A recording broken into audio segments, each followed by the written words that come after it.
Good evening. It's nighttime.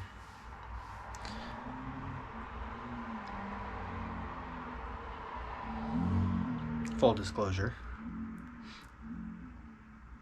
I took 1 gram of mushrooms today at work. And then I went and got some weed, and now I'm a little high. Got home, smoked some weed.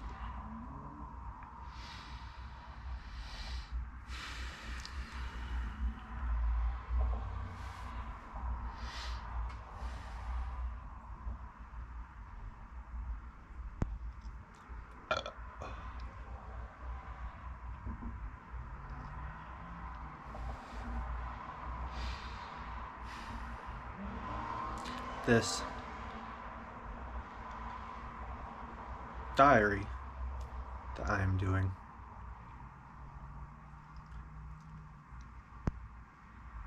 I watch it back. Every video that I make, I watch back.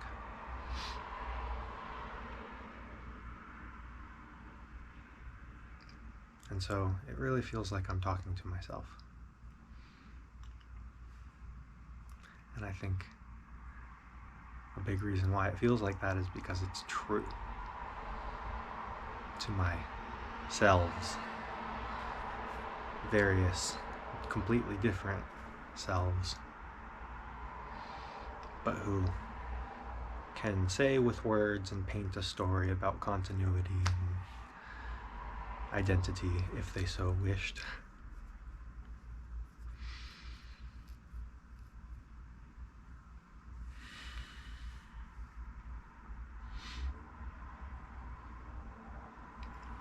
So I watch back this past self each time, and I learn.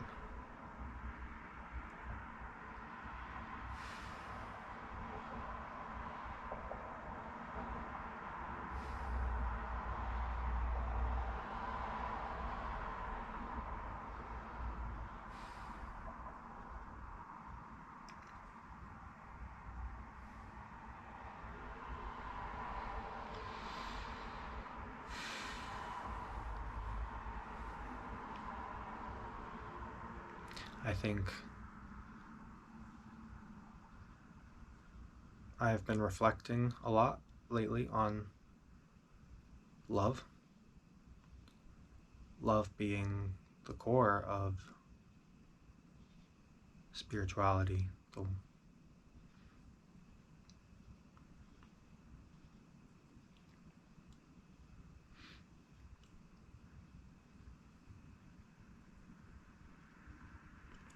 and I have learned through the experiences I've had lately, including this diary, that I have blocks between me and love.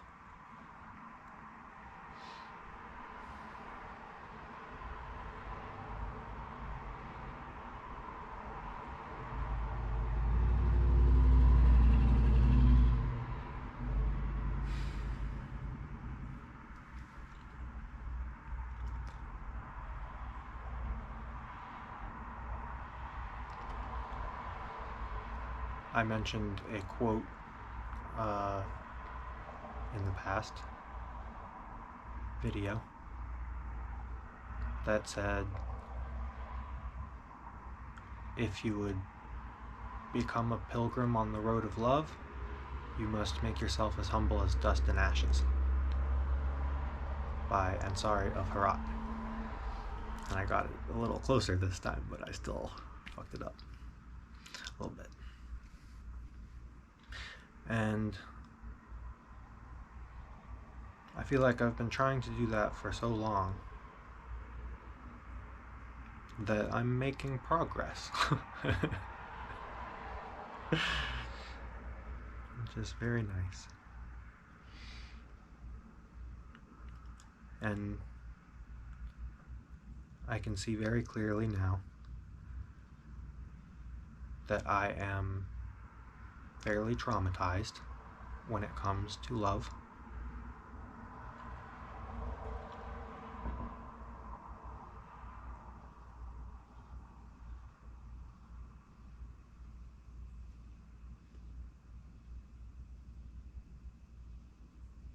Yeah. And I can identify a few different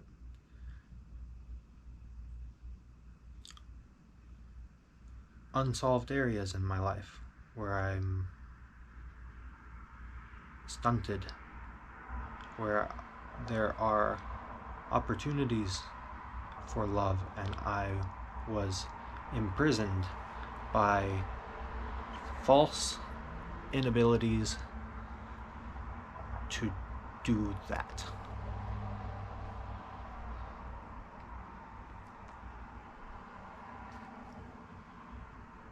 For example, to forge really purposeful ties with my family.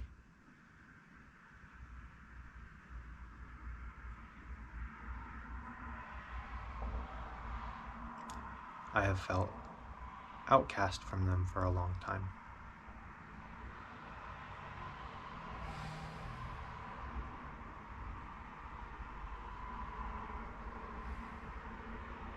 I've been very afraid.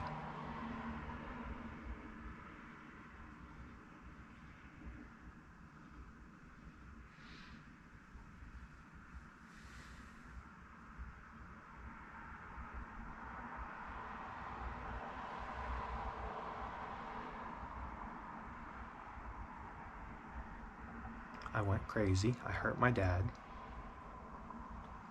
I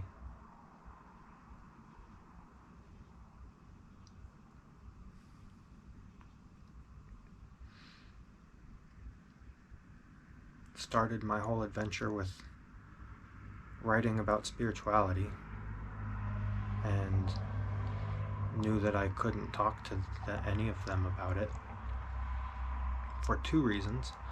One, because it would have been disrespect to my father, who I hurt, and who had fundamental doubts about my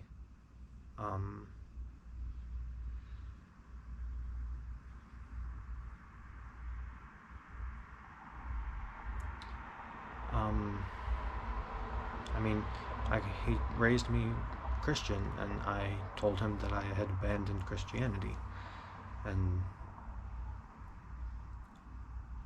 I was showing no signs of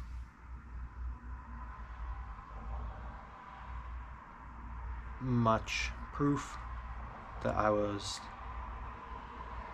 feeling any type of healthy spirituality. And he didn't like it when I proselytized, is the word that he used, and talked about shit like I knew shit, even though I didn't, especially from his perspective. But even so, then I didn't. And so it would have been disrespectful to him to engage with anyone else from my family, like my little siblings, on this kind of thing which I was making my life about, and which is like almost all I had to talk about. So if I wanted to open up to them, I would have to talk about that, because that's what I was going through and doing. Like, you can't really introduce Deleuzian schizoanalysis and not proceed to the naming of God. So it becomes a religious / atheistic battleground of the deepest fundamental experiences of life. So like, just can't go there. And that's like, that is what my book pretty much is trying to be a somewhat accessible and understandable paraphrasing of Deleuzian schizoanalysis in a very loose sense, with a lot of like mysticism and spiritual points of view as well.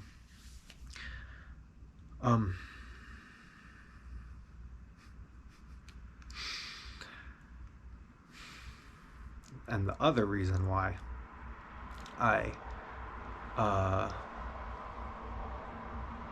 the other main reason why there was a lot of resistance to forming relationships with my family, especially my siblings,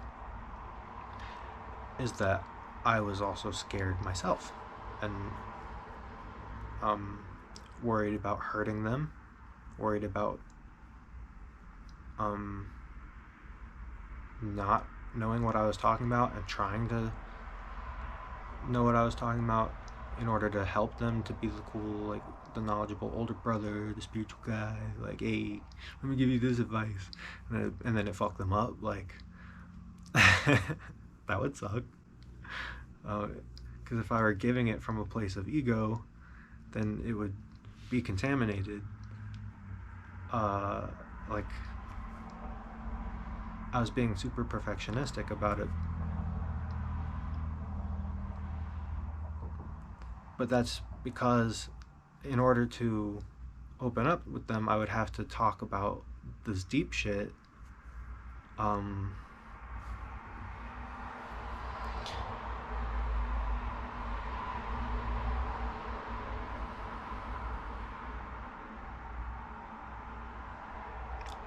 And yeah, that would just cause like I didn't want to fuck them up. I was being perfectionistic because I was writing a book about it and trying to be super perfectionistic.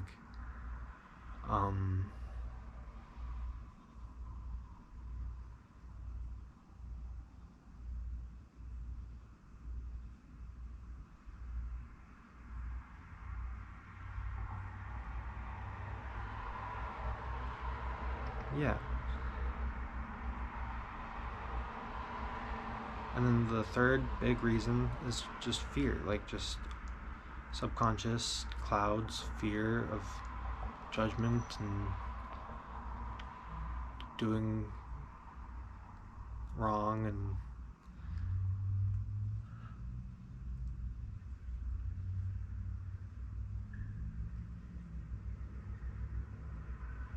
I think I'm getting to the place where I'm ready to discuss with my dad what's going on in my life. And knowing that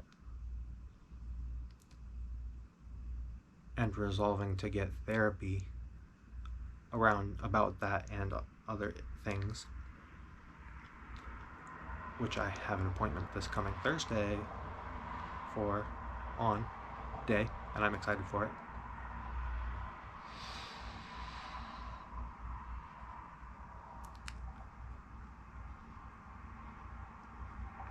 Made me realize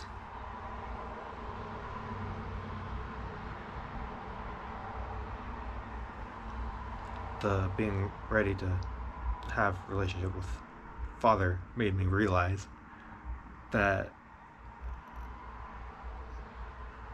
that was that is a big stepping stone in building relations with everybody else.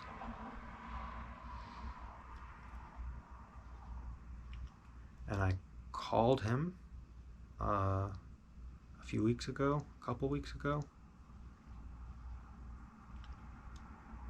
just out of nowhere. And I'm glad I did.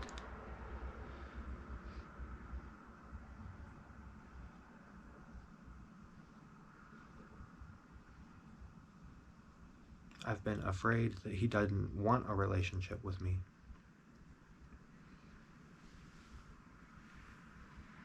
And I've been afraid of the humility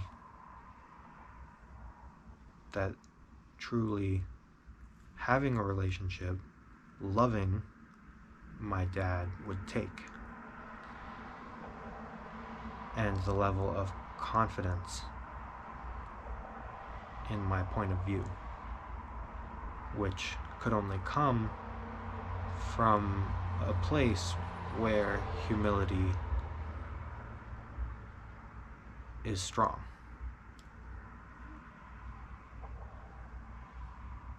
So much so that you are dust and ashes, squished like a bug in the ground, which is the inspiration for the name of this channel, Ground Bug.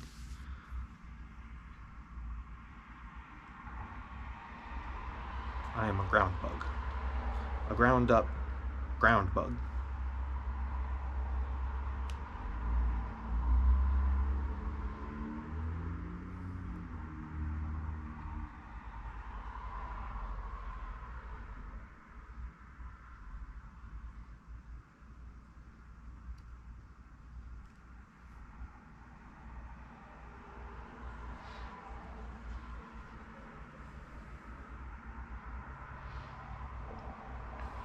And so I've been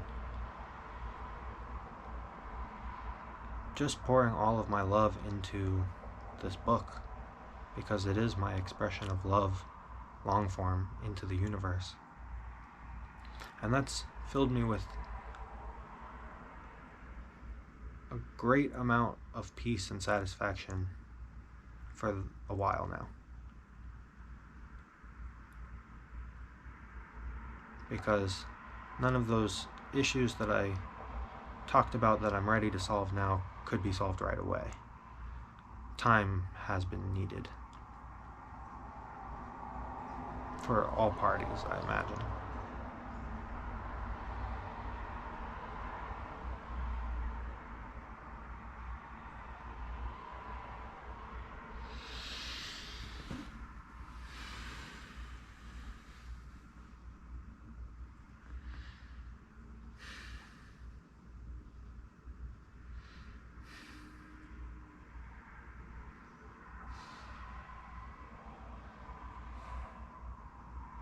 I forgot where I was going with that part.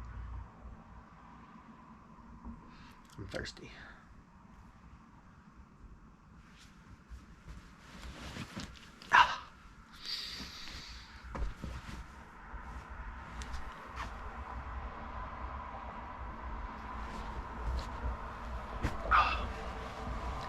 Got some blueberry soda. We have some cool sodas at work.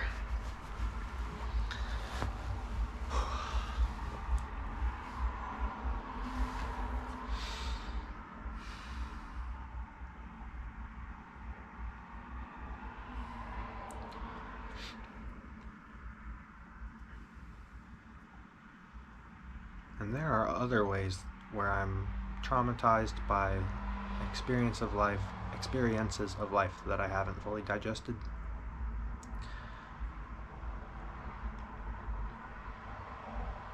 And I've been learning that recently.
And with this girl, this is the image that I am getting about what happened. It was me running and jumping and wrapping my arms and legs around this girl and then drowning. And just like, ah. And her being like, and then finally like, ah. You know, maybe not but like, just I'm like, oh no, not gonna drown with you.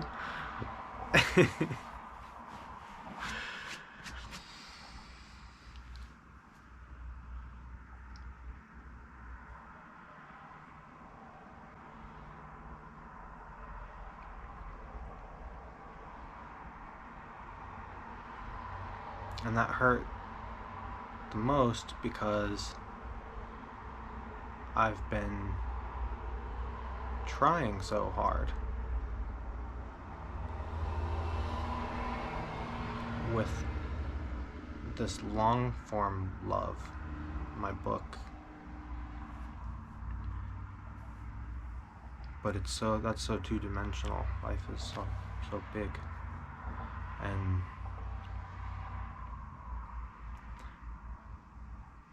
all of my trauma prevented me from being able to love in a short-term way, in a real life way, in a moment-to-moment way.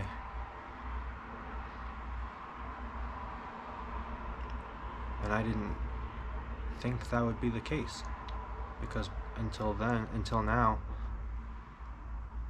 that's ever since I became alienated from my family, the only real form of love that I have known is from my grandma,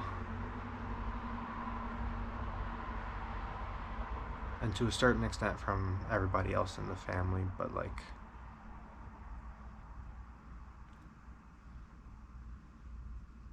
she's the only one who would consistently make efforts.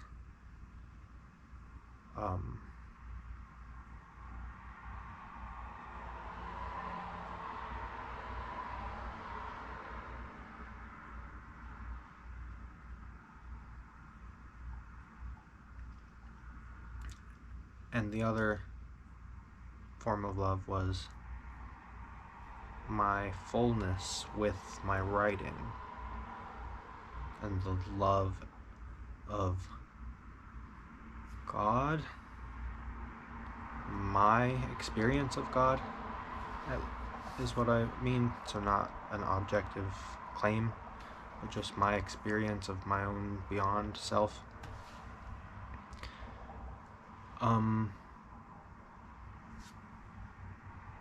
Loving journey for both of those, in general, done for other people, but not only for them, also as my own journey.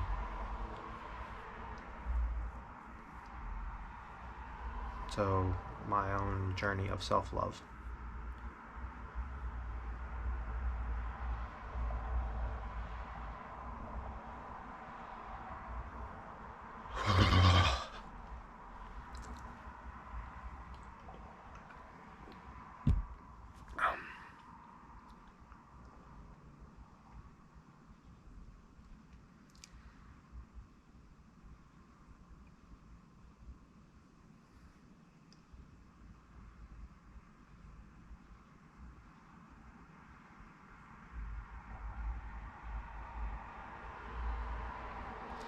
And I've had an insanity build up around this book.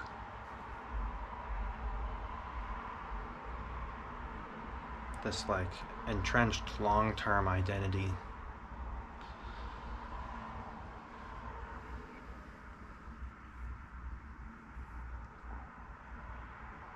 And it's been my only identity for a long time.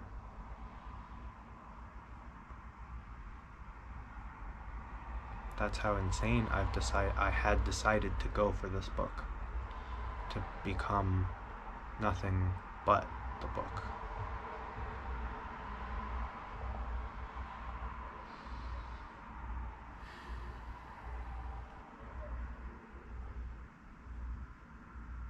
So my whole being could only love in this two-dimensional, long-form way, where in order to actually give that to people, they would just have to read the book.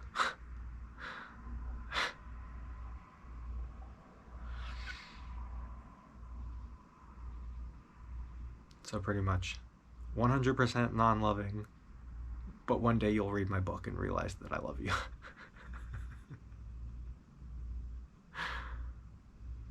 And that I've been trying this whole time, but completely incapable.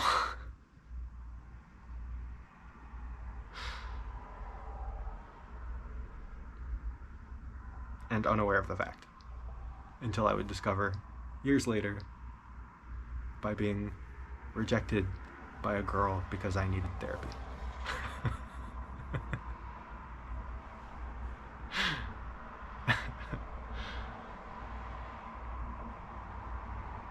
And I'm gonna have to apologize to my dad that it took not getting what I wanted with a woman to become capable of loving him. Because that feels terrible. That is a bad sign that I really withheld my love for him out of childishness.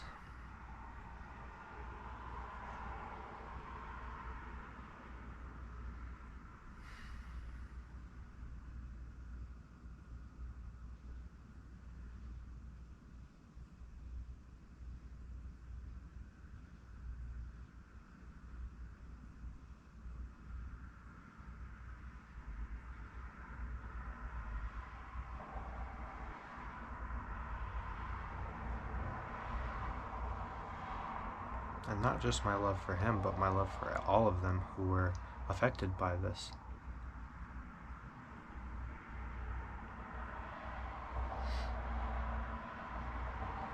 But the time was necessary.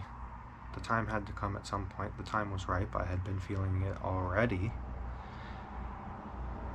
And then this event with the girl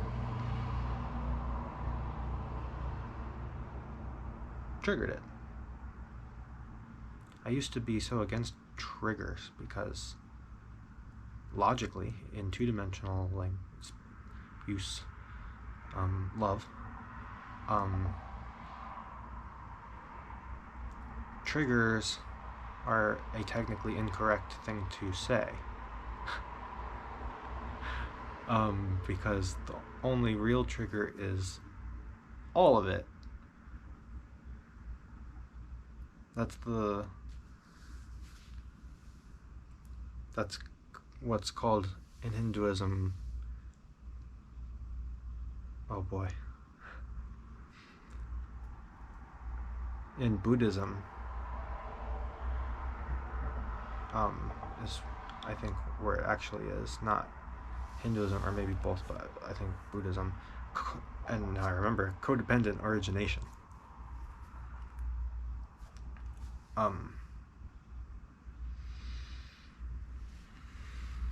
Everything's connected type shit.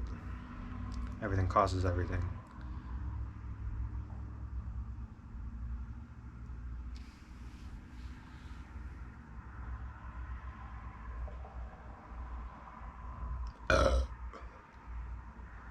you eat a moldy bit of cheese and then you yell at someone because your stomach hurts.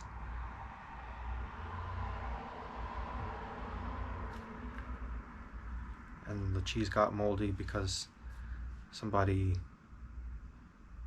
left it out for a day, and they left it out for a day because their sister's having a baby and they were distracted, and the sister's having a baby because a small meteorite fell from the sky and poked a hole in the condom they were using as they were using it, and it phased in and out of existence, so it didn't damage their bodies, it just broke the condom.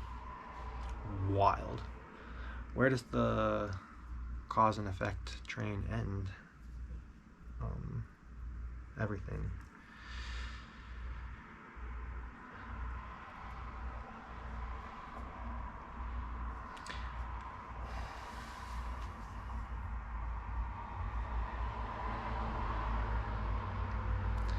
Yes, so I did not like to talk about triggers.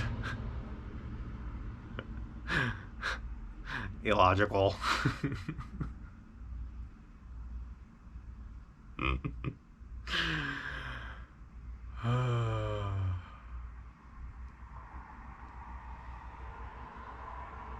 And that was there are many times in my recent past where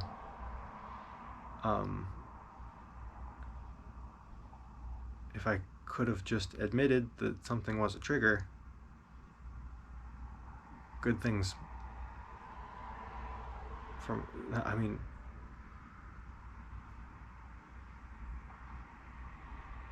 triggers are just excuses. The time was right, the stage was set, it was about to happen anyways for every single trigger.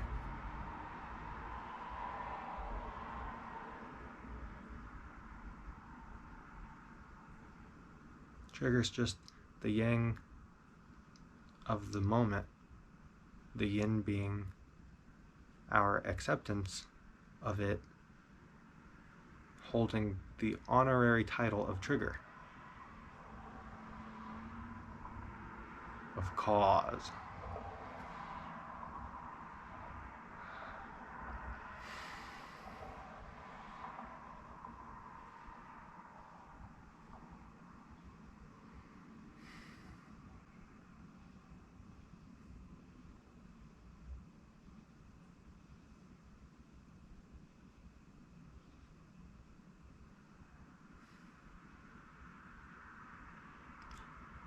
I realized earlier when I just sat here for a while that I have the power to edit these videos and that I could fast forward.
I guess I don't have much more to say.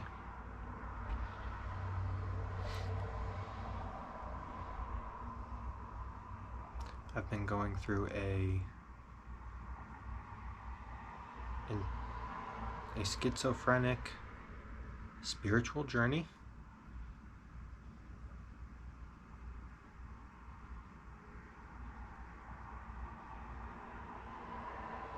In isolation,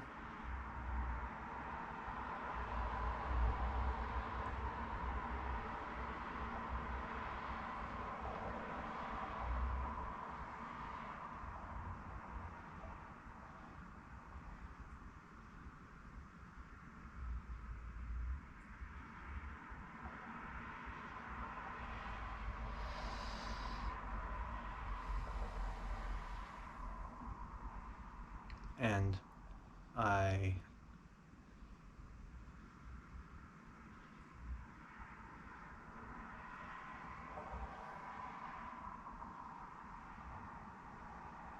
am learning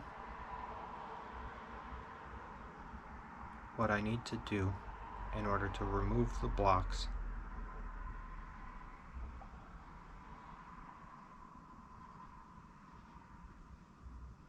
and allow love.